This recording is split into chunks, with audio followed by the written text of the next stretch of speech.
መጽሐፈ መክብብ ምዕራፍ አንድ በኢየሩሳሌም የነገሠ የሰባኪው የዳዊት ልጅ ቃል። ሰባኪው ከንቱ ከንቱ የከንቱ ከንቱ ሁሉ ከንቱ ነው ይላል። ከፀሐይ በታች በሚደክምበት ድካም ሁሉ የሰው ትርፉ ምንድር ነው? ትውልድ ይሄዳል ትውልድም ይመጣል፣ ምድር ግን ለዘላለም ነው። ፀሐይ ትወጣለች ፀሐይም ትገባለች፣ ወደምትወጣበትም ስፍራ ትቸኵላለች። ነፋስ ወደ ደቡብ ይሄዳል ወደ ሰሜንም ይዞራል፣ ዘወትር በዙረቱ ይዞራል፣ ነፋሱም በዙረቱ ደግሞ ይመለሳል። ፈሳሽ ሁሉ ወደ ባሕር ይሄዳሉ ባሕሩ ግን አይሞላም። ፈሳሾች ወደሚሄዱበት ስፍራ እንደ ገና ወደዚያ ይመለሳሉ።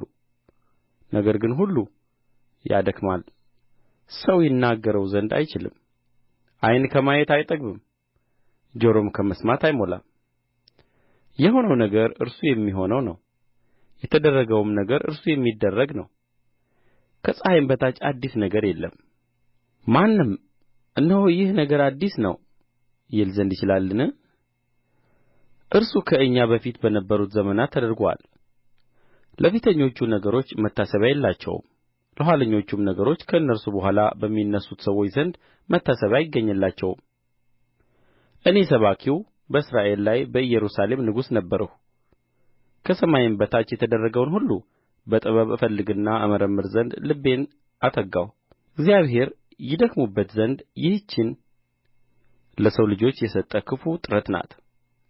ከፀሐይ በታች የተሠራውን ሥራ ሁሉ አየሁ፣ እነሆም ሁሉ ከንቱ ነው፣ ነፋስንም እንደ መከተል ነው። ጠማማ ይቀና ዘንድ አይችልም፣ ጐደሎም ይቈጠር ዘንድ አይችልም።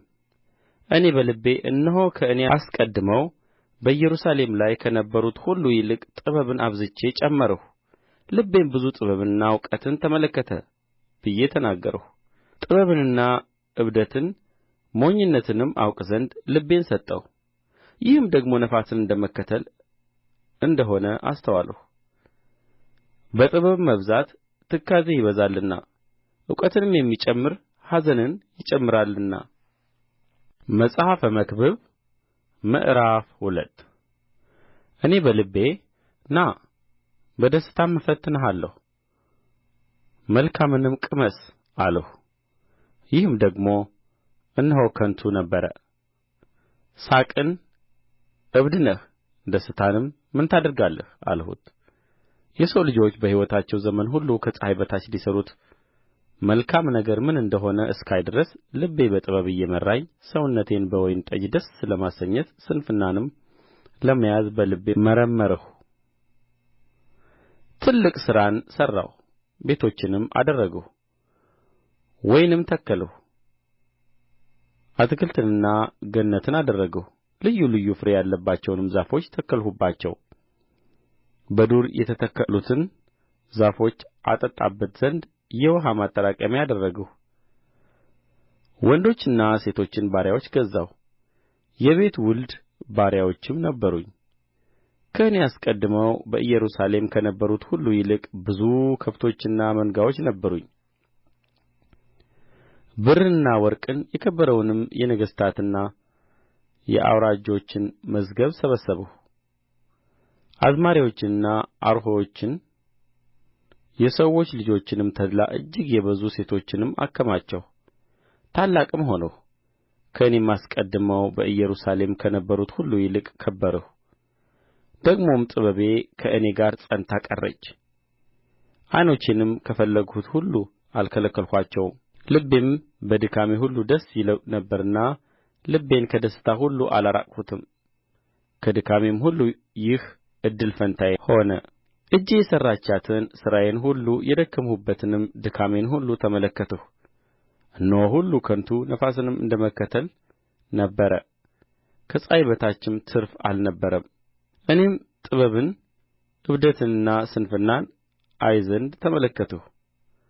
በፊት ከተደረገው በቀር ከንጉሡ በኋላ የሚመጣው ሰው ምን ያደርጋል? እኔም ብርሃን ከጨለማ እንደሚበልጥ እንዲሁ ጥበብ ከስንፍና እንዲበልጥ አየሁ። የጠቢብ ዓይኖች በራሱ ላይ ናቸው፣ ሰነፍ ግን በጨለማ ይሄዳል። ደግሞ ለሁለቱ መጨረሻቸው አንድ እንደ ሆነ አስተዋልሁ። እኔም በልቤ ለሰነፍ የሚደርሰው ለእኔም ይደርሳል፣ ለምን እጅግ ጠቢብ ሆንሁ አልሁ። የዚያን ጊዜም በልቤ ይህ ደግሞ ከንቱ ነው አልሁ። በሚመጣው ዘመን ነገር ሁሉ የተረሳ ይሆናልና ለዘላለም የሚሆን የጠቢብና የሰነፍ መታሰቢያ አይገኝም። አይ ጉድ! ጠቢብ ከሰነፍ ጋር እንዴት ይሞታል? ከፀሐይም በታች የተሠራው ሥራ ሁሉ ከብዶብኛልና ሕይወትን ጠላሁ። ሁሉም ከንቱ ነፋስ እንደ መከተል ነው። ከእኔ በኋላ ለሚመጣው ሰው እተወዋለሁና ከፀሐይ በታች የደከምሁበትን ሁሉ ጠላሁት። ጠቢብ ወይም ሰነፍ እንዲሆን የሚያውቅ ሰው ማን ነው? ከፀሐይ በታች በደከምሁበትና ጠቢብ በሆንሁበት በድካሜ ሁሉ ላይ ጌታ ይሆንበታል። ይህም ደግሞ ከንቱ ነው። እኔም ተመልሼ ልቤን ከፀሐይ በታች በደከምሁበት ድካም ሁሉ ተስፋ አስቈረጥሁት። ሰው በጥበብና በእውቀት በብልሃትም ከደከመ በኋላ ለሌላ ላልደከመበት ሰው ያወርሰዋልና ይህም ደግሞ ከንቱ ትልቅም መከራ ነው። ከፀሐይ በታች በደከመበት ድካም ሁሉና በልቡ አሳብ የሰው ጥቅም ምንድር ነው? ዘመኑ ሁሉ ኀዘን ጥረትም ትካዜ ነው። ልቡም በሌሊት አይተኛም። ይህም ደግሞ ከንቱ ነው። ለሰው ከሚበላና ከሚጠጣ ለሰው ከሚበላና ከሚጠጣ በድካሙም ደስ ከሚለው በቀር የሚሻለው ነገር የለም። ይህም ደግሞ ከእግዚአብሔር እጅ እንደ ተሰጠ አየሁ። ያለ እርሱ ፈቃድ የበላ ደስ ብሎትም ተድላን የቀመሰ ማን ነው? እርሱም ደስ ለሚያሰኘው ሰው ጥበብንና እውቀትን ደስታንም ይሰጠዋል። ለኃጢአተኛ ግን እግዚአብሔርን ደስ ለሚያሰኘው ሰው ይሰጥ ዘንድ እንዲሰበስብና እንዲያከማች ጥረትን ይሰጠዋል። ይህም ደግሞ ከንቱ ነፋስን እንደ መከተል ነው። መጽሐፈ መክብብ ምዕራፍ 3 ለሁሉ ዘመን አለው፣ ከሰማይም በታች ለሆነ ነገር ሁሉ ጊዜ አለው። ለመወለድ ጊዜ አለው፣ ለመሞትም ጊዜ አለው። ለመትከል ጊዜ አለው፣ የተተከለውንም ለመንቀል ጊዜ አለው። ለመግደል ጊዜ አለው፣ ለመፈወስም ጊዜ አለው። ለማፍረስ ጊዜ አለው፣ ለመሥራትም ጊዜ አለው። ለማልቀስ ጊዜ አለው፣ ለመሳቅም ጊዜ አለው።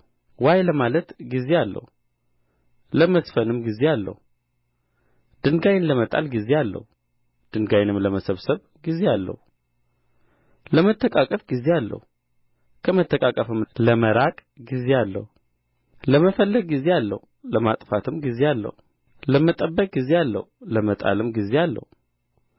ለመቅደድ ጊዜ አለው፣ ለመስፋትም ጊዜ አለው። ዝም ለማለት ጊዜ አለው፣ ለመናገርም ጊዜ አለው። ለመውደድ ጊዜ አለው፣ ለመጥላትም ጊዜ አለው። ለጦርነት ጊዜ አለው፣ ለሰላምም ጊዜ አለው።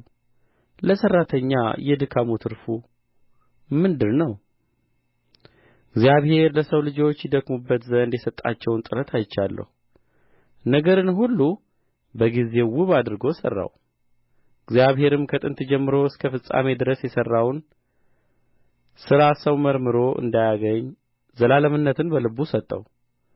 ሰው ደስ ከሚለውና በሕይወቱ ሳለ መልካምን ነገር ከሚያደርግ በቀር መልካም ነገር እንደሌለ አወቅሁ። ደግሞም ሰው ሁሉ ይበላና ይጠጣ ዘንድ በድካሙም ሁሉ ደስ ይለው ዘንድ የእግዚአብሔር ስጦታ ነው። እግዚአብሔር ያደረገው ሁሉ ለዘላለም እንዲኖር አወቅሁ።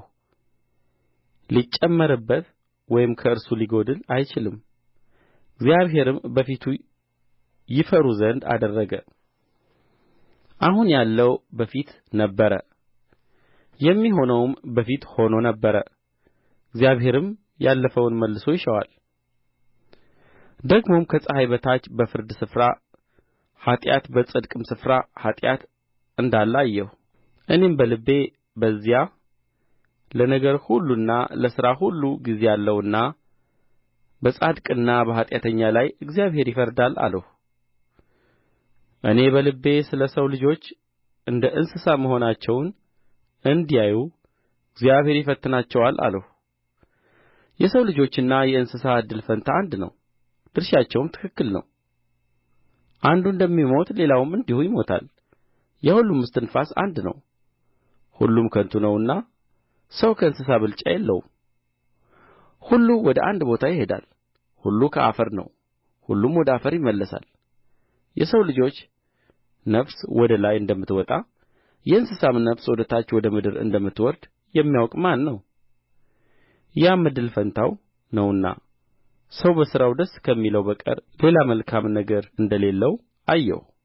ከእርሱም በኋላስ የሚሆነውን ያይ ዘንድ የሚያመጣው ማን ነው? መጽሐፈ መክብብ ምዕራፍ 4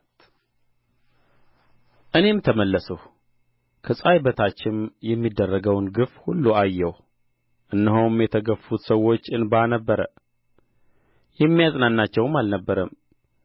በሚገፉአቸውም እጅ ኃይል ነበረ፣ እነርሱን ግን የሚያጽናናቸው አልነበረም። እኔም እስከ ዛሬ በሕይወት ካሉት ይልቅ በቀድሞ ዘመን የሞቱትን አመሰገንሁ። ከእነዚህም ከሁለቱ ይልቅ ገና ያልተወለደው ከፀሐይም በታች የሚደረገውን ግፍ ያላየው ይሻላል። ደግሞም የሰውን ድካምና የብልሃት ሥራውን ሁሉ ተመለከትሁ። በባልንጀራውም ዘንድ ቅንዓት እንዲያስነሣ አየሁ። ይህ ደግሞ ከንቱ ነፋስን እንደ መከተል ነው። ሰነፍ እጆቹን ኮርትሞ ይቀመጣል፣ የገዛ ሥጋውንም ይበላል። በድካምና ነፋስን በመከተል ከሁለቱ እጅ ሙሉ ይልቅ አንድ እጅ ሙሉ በዕረፍት ይሻላል። እኔም ተመለስሁ፣ ከፀሐይ በታችም ከንቱን ነገር አየሁ። አንድ ሰውም ብቻውን አለ፣ ሁለተኛውም የለውም፣ ልጅም ሆነ ወንድም የለውም። ለድካሙ ግን መጨረሻ የለውም፣ ዓይኖቹም ከባለጠግነት አይጠግቡም። ለማን እደክማለሁ? ሰውነቴንስ መልካሙን ነገር ለምን እነፍጋታለሁ? ይላል። ይህም ደግሞ ከንቱ ነገር ክፉም ጥረት ነው። ድካማቸው መልካም ዋጋ አለውና አንድ ብቻ ከመሆን ሁለት መሆን ይሻላል። ቢወድቁ አንዱ ሁለተኛውን ያነሣዋልና። አንዱ ብቻውን ሆኖ በወደቀ ጊዜ ግን የሚያነሣው ሁለተኛ የለውምና ወዮለት። ሁለቱም በአንድነት ቢተኙ ይሞቃቸዋል፣ አንድ ብቻውን ግን እንዴት ይሞቀዋል? አንዱም አንዱን ቢያሸንፍ ሁለቱ በፊቱ ይቆማሉ።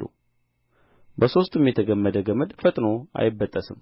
ድሀና ጠቢብ ብላቴና ተግሣጽን መቀበል ከእንግዲህ ወዲህ ከማያውቅ ከሰነፍ ሽማግሌ ንጉሥ ይሻላል።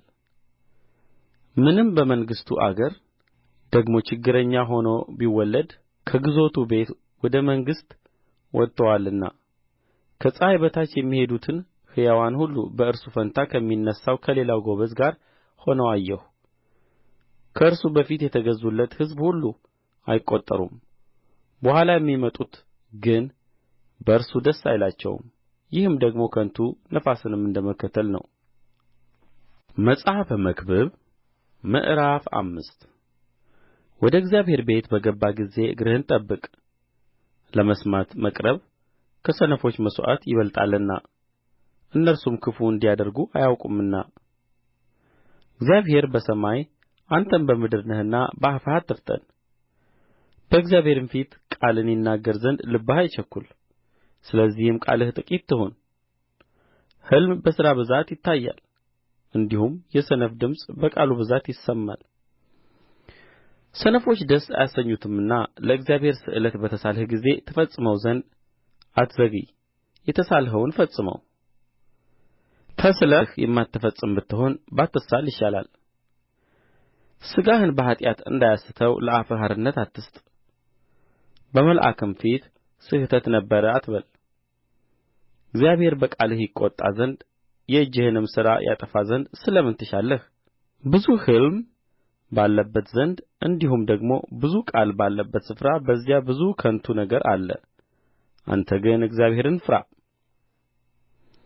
ከፍ ካለው በላይ ከፍ ያለ ይመለከታልና ከእነርሱም በላይ ደግሞ ሌሎች ከፍ ይላሉና። በአገሩ ድሆች ሲገፉ ፍርድና ጽድቅም ሲነጠቅ ባየህ ጊዜ በዚህ ነገር አታድንቅ። በጠቅላላው ግን የአገሩ ጥቅም እርሻን የሚወድድ ንጉሥ ቢኖር ነው። ብርን የሚወድድ ሰው ብርን አይጠግብም፣ ባለጠግነትንም የሚወድድ ትርፉን አይጠግብም። ይህም ደግሞ ከንቱ ነው። ሀብት ሲበዛ የሚበሉት ይበዛሉ። ሀብቱን በዓይኑ ብቻ ከማየት በቀር ለባለቤቱ ምን ይጠቅመዋል?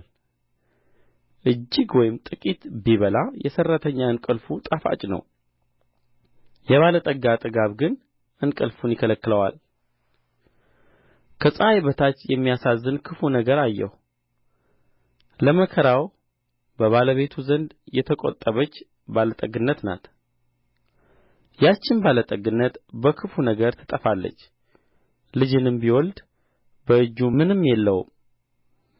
ከእናቱ ሆድ ራቁቱን እንደ ወጣ እንዲሁ እንደ መጣው ይመለሳል። ከጥረቱም በእጁ ሊወስድ የሚችለውን ምንም አያገኝም። ይህም ደግሞ የሚያሳዝን ክፉ ነገር ነው። እንደ መጣ እንዲሁ ይሄዳል። ድካሙም ለነፋስ ከሆነ ጥቅሙ ምንድር ነው? ዘመኑን ሁሉ በጨለማ በኀዘን በብስጭት በደዌና በቍጣ ነው።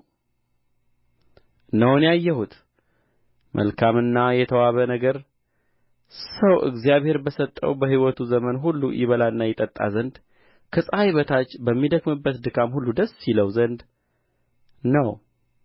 ይህ እድል ፈንታው ነውና እግዚአብሔር ለሰው ሁሉ ባለጠግነትንና ሀብትን መስጠቱ ከእርስዋም ይበላና እድል ፈንታውን ይወስድ ዘንድ በድካሙም ደስ ይለው ዘንድ ማሠልጠኑ ይህ የእግዚአብሔር ስጦታ ነው።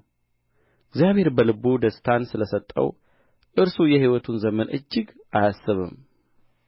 መጽሐፈ መክብብ ምዕራፍ 6 ከፀሐይ በታች ያየሁት ክፉ ነገር አለ፣ እርሱም በሰው ላይ እጅግ የከበደ ነው። እግዚአብሔር ለሰው ሀብትንና ጥሪትን ክብርንም ሰጠው፣ ከወደደውም ሁሉ ለነፍሱ አላጐደለውም። ነገር ግን ሌላ ሰው ይበላዋል እንጂ ከእርሱ ይበላ ዘንድ እግዚአብሔር አላሠለጠነውም። ይህም ከንቱና ክፉ ደዌ ነው። ሰው 100 ልጆች ቢወልድ እጅግ ዘመንም በሕይወት ቢኖር ዕድሜውም እጅግ ዓመት ቢሆን ነፍሱም መልካምን ባትጠግብ መቃብርንም ባያገኝ እኔ ስለ እርሱ ከእርሱ ይልቅ ጭንጋፍ ይሻላል አልሁ። በከንቱ መጥቶአል፣ በጨለማም ይሄዳል፣ ስሙም በጨለማ ይሸፈናል። ደግሞም ፀሐይን አላየውም አላወቀውምም። ለዚህም ከዚያ ይልቅ ዕረፍት አለው። 1000 ዓመት 2 ጊዜ በሕይወት ቢኖር መልካምንም ባያይ ሁሉ ወደ አንድ ስፍራ የሚሄድ አይደለምን? የሰው ድካም ሁሉ ለአፉ ነው፣ ነፍሱ ግን አትጠግብም። ከሰነፍ ይልቅ ለጥበበኛ ጥቅም ምንድር ነው? በሕያዋን ፊትስ መሄድ ለሚያውቅ ለድሀ ጥቅሙ ምንድር ነው? በዓይን ማየት በነፍስ ከመቅበዝበዝ ይሻላል።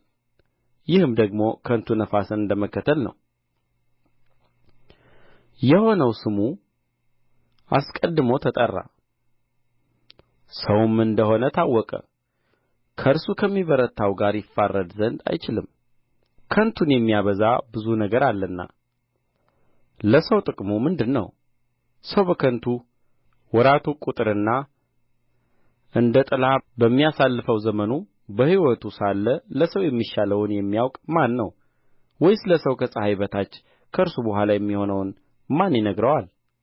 መጽሐፈ መክብብ ምዕራፍ 7 ከመልካም ሽቱ መልካም ስም ከመወለድ ቀንም የሞት ቀን ይሻላል። ወደ ግብዣ ቤት ከመሄድ ወደ ልቅሶ ቤት መሄድ ይሻላል።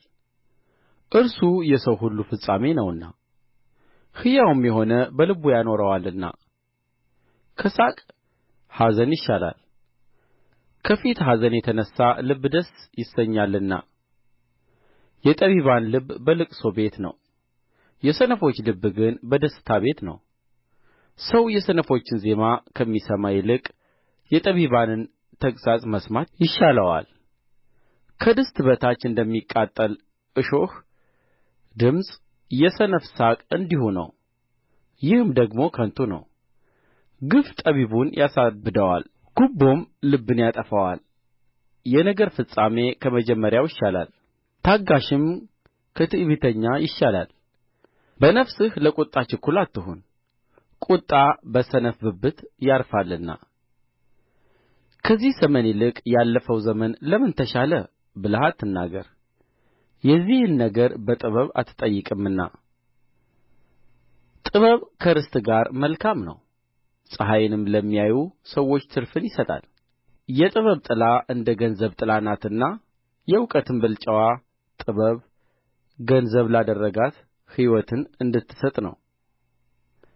የእግዚአብሔርን ሥራ ተመልከት፣ እርሱ ጠማማ ያደረገውን ማን ሊያቀናው ይችላል? በመልካም ቀን ደስ ይበልህ፣ በክፉም ቀን ተመልከት። ሰው ከእርሱ በኋላ መርምሮ ምንም እንዳያገኝ እግዚአብሔር ይህንም ያንም እንደዚያ ሠርቶአል። ጻድቅ በጽድቁ ሲጠፋ ኀጥእም በክፋቱ እጅግ ዘመን ሲኖር ይህን ሁሉ ከንቱ በሆነ ዘመኔ አየሁ። እጅግ ጻድቅ አትሁን፣ እጅግ ጠቢብም አትሁን፣ እንዳትጠፋ። እጅግ ክፉ አትሁን፣ እልከኛም አትሁን፣ ጊዜህ ሳይደርስ እንዳትሞት። እግዚአብሔርን የሚፈራ ከሁሉ ይወጣልና። ይህን ብትይዝ ከዚያም ደግሞ እጅህን ባታርቅ መልካም ነው። በከተማ ከሚኖሩ ከአሥር ገዢዎች ይልቅ ጥበብ ጠቢብን ታበረታለች።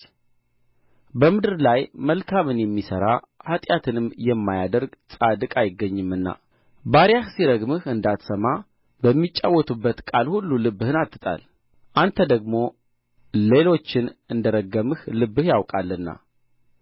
ይህን ሁሉ በጥበብ ፋንታ ጠቢብ እሆናለሁ አልሁ፣ እርስዋ ግን ከእኔ ራቀች። የሆነው ራቀ እጅግም ጠለቀ፣ መርምሮ የሚያገኘውስ ማን ነው? አውቅና እመረምር ዘንድ ጥበብንና የነገሩን ሁሉ መደምደሚያ እፈልግ ዘንድ ኃጢአትም ስንፍና ስንፍናም እብደት እንደ ሆነች አውቅ ዘንድ እኔ በልቤ ዞርሁ። እኔም ከሞት ይልቅ የመረረ ነገር መርምሬ አገኘሁ። እርስዋም ልብዋ ወጥመድና መርበብ የሆነ የእጆችዋም እግር ብረት የሆኑ ሴት ናት። በእግዚአብሔር ፊት መልካም የሆነ ከእርስዋ ያመልጣል፣ ኃጢአተኛ ግን ይጠመድባታል። አንዱን በአንዱ ላይ ጨምሬ ወደ ነገሩ ሁሉ መደምደሚያ እደርስ ዘንድ እነሆ ይህን ነገር አገኘሁ ይላል ሰባኪው። ነፍሴ እስከ ዛሬ ድረስ ትሻታለች፣ ነገር ግን አላገኘሁም። ከሺህ ወንዶች አንድ አገኘሁ፣ ከእነዚያ ሁሉ መካከል ግን አንዲት ሴት አላገኘሁም። እግዚአብሔር ሰዎችን ቅኖች አድርጎ እንደ ሠራቸው እነሆ ይህን ብቻ አገኘሁ፣ እነርሱ ግን ብዙ ብልሃትን ፈለጉ። መጽሐፈ መክብብ ምዕራፍ 8 እንደ ጠቢብ የሆነ ሰው ማን ነው? ነገርንስ መተርጐም የሚያውቅ ማን ነው? የሰው ጥበብ ፊቱን ታበራለች፣ የፊቱንም ድፍረት ትለውጣለች። እኔ በእግዚአብሔር መሐላ ምክንያት የንጉሥን ትእዛዝ ጠብቅ እልሃለሁ። የወደደውን ሁሉ ያደርጋልና ከፊቱ ትወገድ ዘንድ አትቸኵል። ክፉንም በማድረግ አትጽና፣ የንጉሥ ቃል ኃይለኛ ነውና። ይህንስ ለምን ታደርጋለህ? ማን ይለዋል? ትእዛዝን የሚጠብቅ ክፉን ነገር አያውቅም። የጠቢብም ልብ ጊዜንና ፍርድን ያውቃል። የሰው መከራ በእርሱ ላይ እጅግ ስለ ሆነ ለነገር ሁሉ ጊዜና ፍርድ አለውና የሚሆነውንም አያውቅም። እንዴትስ እንደሚሆን የሚነግረው ማን ነው? መንፈስን ለማስቀረት በመንፈስ ላይ ሥልጣን ያለው ሰው የለም። በሞቱም ቀን ሥልጣን የለውም፣ በሰልፍም ስንብቻ የለም። ኃጢአትም ሠሪውን አያድነውም። ይህን ሁሉ አየሁ፣ ከፀሐይም በታች ወደ ተደረገው ሥራ ሁሉ ልቤን ሰጠሁ። ሰው ሰውን ለመጕዳት ገዢ የሚሆንበት ጊዜ አለ። እንዲሁም ኀጥኣን ተቀብረው አየሁ፣ ወደ ዕረፍትም ገቡ። ነገር ግን ቅን አድራጊዎች ከቅድስት ስፍራ ወጡ፣ በከተማይቱም ውስጥ ተረሱ። ይህም ደግሞ ከንቱ ነው። በክፉ ሥራ ላይ ፈጥኖ ፍርድ አይፈርድምና ስለዚህ በሰው ልጆች ውስጥ ልባቸው ክፉን ለመሥራት ጠነከረ። ኃጢአተኛ 100 ጊዜ ክፉን ቢሠራ ዘመኑም ረጅም ቢሆን እግዚአብሔርን ለሚፈሩት በፊቱም ለሚፈሩት ደኅንነት እንዲሆን አውቃለሁ። ለኀጥእ ግን ደኅንነት የለውም፣ በእግዚአብሔርም ፊት አይፈራምና ዘመኑ እንደ ጥላ አትረዝምም። በምድር የሚደረግ ከንቱ ነገር አለ፣ በኀጥኣን የሚደረገው ሥራ የሚደርስባቸው ጻድቃን አሉ። ለጻድቃንም የሚደረገው ሥራ የሚደርስላቸው ኀጥኣን አሉ። ይህም ደግሞ ከንቱ ነው አልሁ። ከሚበላውና ከሚጠጣው ደስም ከሚለው በቀር ለሰው ከፀሐይ በታች ሌላ መልካም ነገር የለውምና እኔ ደስታን አመሰገንሁ። ከፀሐይም በታች በድካሙ እግዚአብሔር በሰጠው በሕይወቱ ዘመን ይህ ደስታው ከእርሱ ጋር ይኖራል። ጥበብን አውቅ ዘንድ በምድር የሚሆነውንም ድካም አይ ዘንድ ልቤን ሰጠሁ። በቀንና በሌሊት እንቅልፍን በዓይኑ የማያይ አለና ከፀሐይም በታች የተደረገውን ሥራ መርምሮ ያገኝ ዘንድ ለሰው እንዳይቻለው የእግዚአብሔርን ሥራ ሁሉ አየሁ። ሰውም ሊፈልግ እጅግ ቢደክም መርምሮ አያገኘውም። ደግሞ ጠቢብ ሰው ይህን አወቅሁ ቢል እርሱ ያገኘው ዘንድ አይችልም።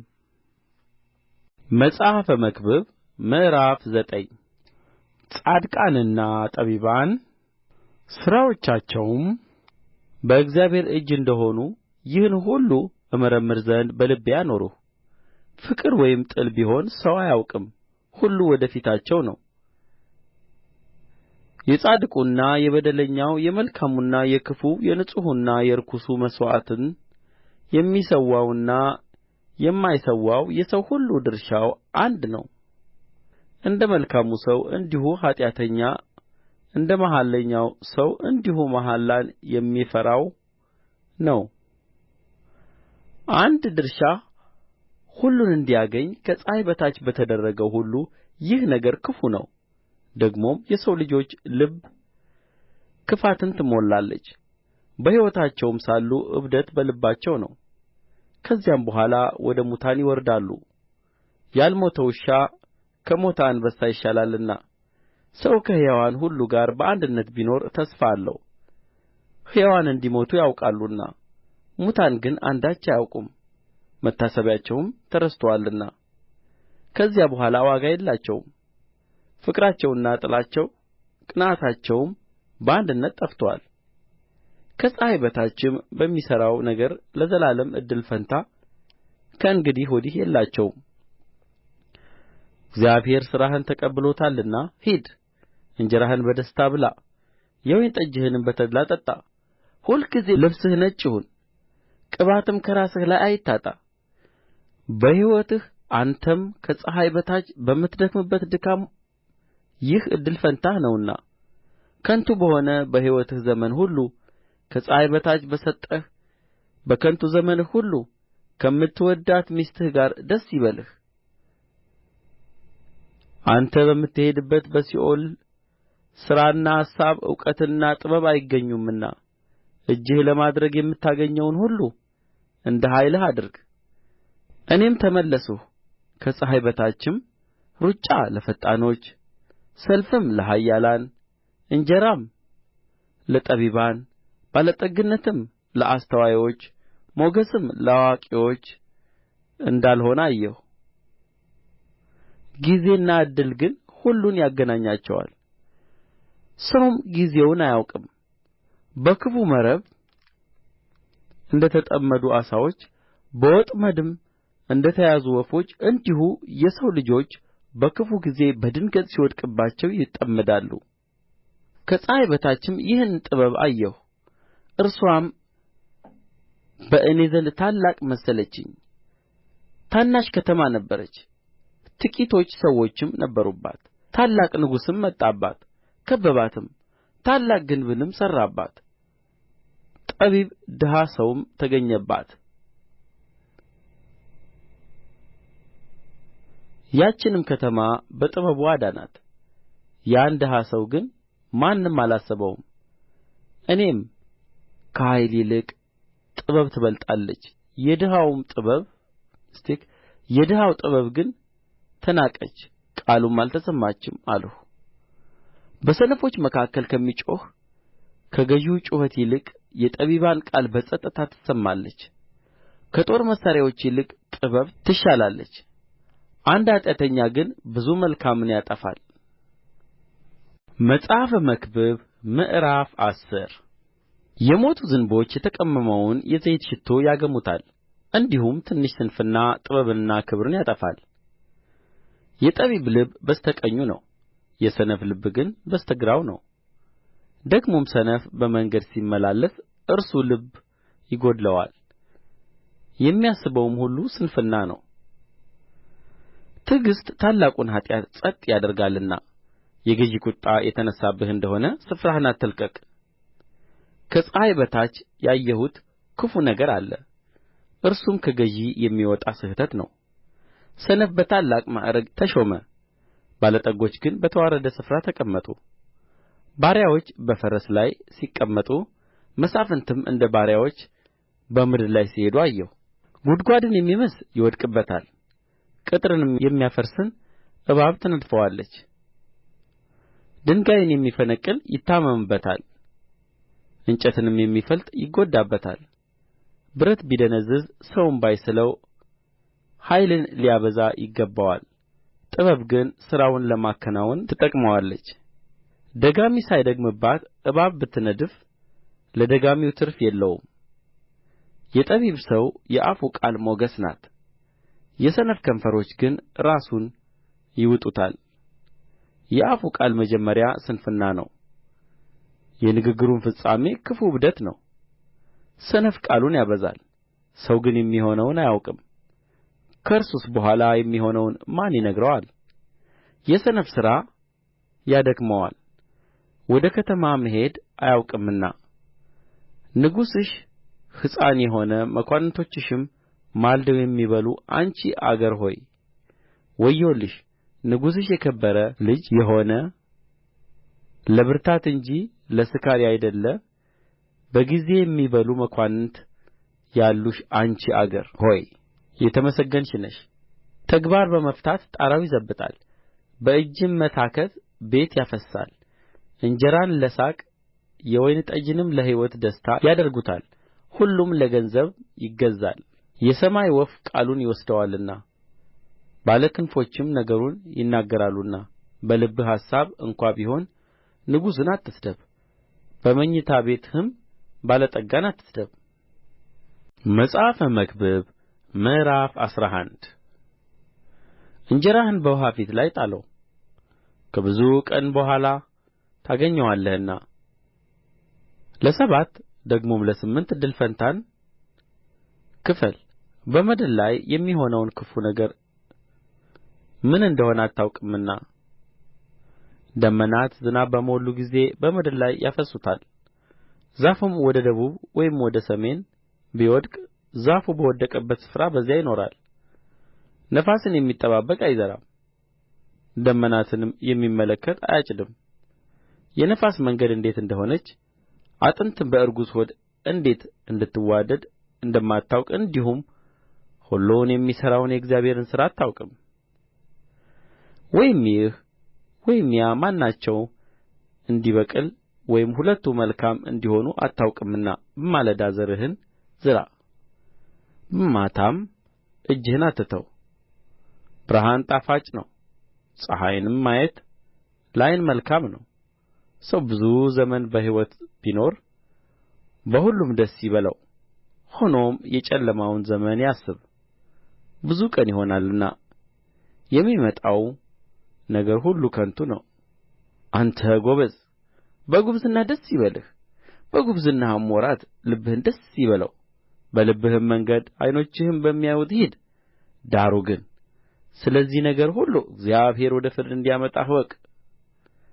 ሕፃንነትና ጕብዝና ከንቱዎች ናቸውና ከልብህ ኀዘንን አርቅ፣ ከሰውነትህም ክፉን ነገር አስወግድ። መጽሐፈ መክብብ ምዕራፍ 12 የጭንቀት ቀን ሳይመጣ በጕብዝናህ ወራት ፈጣሪህን አስብ።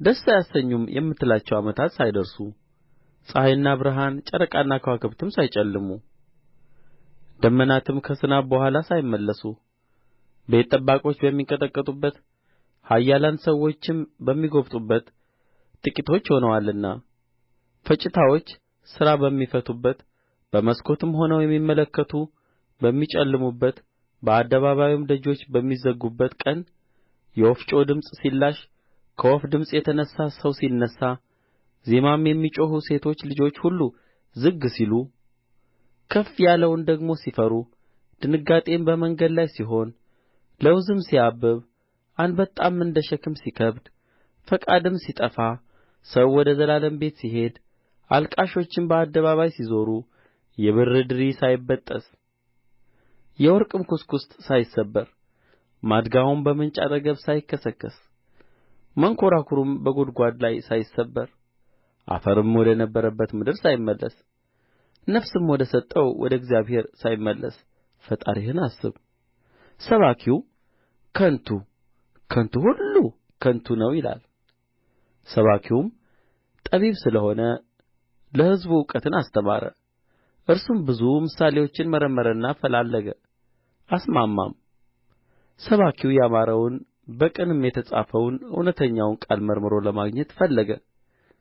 የጠቢባን ቃል እንደ በሬ መውጊያ ነው፣ የተሰበሰቡትም ከአንድ እረኛ የተሰጡት ቃላት እንደ ተቸነከሩ ችንካሮች ናቸው።